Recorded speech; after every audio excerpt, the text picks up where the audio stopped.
নমস্কার, আমার নাম ডলি চক্রবর্তী, আমার বাড়ি কোচবিহারে।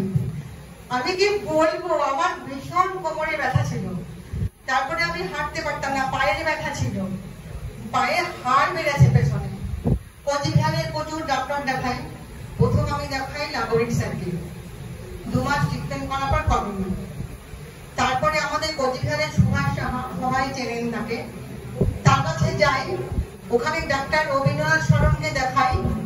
2 মাস উনি অনেক ব্যায়াম দিয়েছেন, অনেক ওষুধ দিয়েছেন, বলছে না কোনো ব্যাপার না, কমে যাবে। ওষুধ খেয়ে যাচ্ছি কিন্তু কমছে না।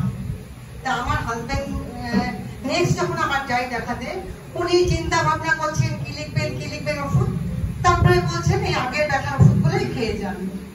তখন আমার হাজবেন্ড বললেন যে উনি তো আন্দাজের ওষুধ দিচ্ছেন, তোমাকে আর ওষুধ খাওয়াবো না, হোমিওপ্যাথি করবো। এরপরে আমার ছেলে থাকে চেন্নাই, সে দিল্লিতে থাকে, ছেলে বলছে মাকে চেন্নাইতে নিয়ে আসো, ব্যস্ত হয়ে গেছে। এবার চেন্নাইতে গেলে লোকের দরকার, মানে একটু অসুবিধাই আছে যাওয়াটা। তারপরে আমি ডাক্তার হোমিওপ্যাথি ডাক্তার লোকের সরকারি ট্রিটমেন্ট নেই, নেওয়ার পর সেখানেও 2 মাস করার পরে ভালো হয়নি। আয়ুর্বেদিক করেছি, সেখানেও ভালো হয়নি।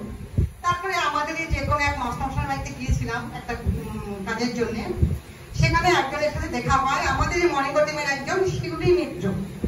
সে আমাকে বললো, ডলিদি তোমার কি হয়েছে? বললাম এই পায়ে ব্যথা, কোমর ব্যথা, রাত্রে শুলে আমি এপাশ থেকে ওপাশ ঘুরতে পারতাম না, আমাকে আমার মেয়ে অথবা হাজবেন্ড ঘুরে দিত।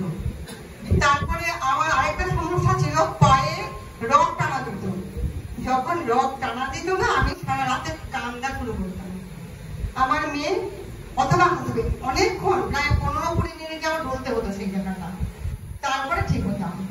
তারপর রাতে ঘুম হতো না, আর রাতে শুলে এপাশে ওপাশে ঘুরে দিত, সেটা তো বললামই। মানে ব্যথা কি বলবো, চরম ব্যথা ছিল। কিন্তু তারপরে আমি মর্নিংগোর সাথে যুক্ত হই, ওই শিউলি মিত্রই আমার বাড়িতে আসে, মর্নিংগোটা বোঝায়।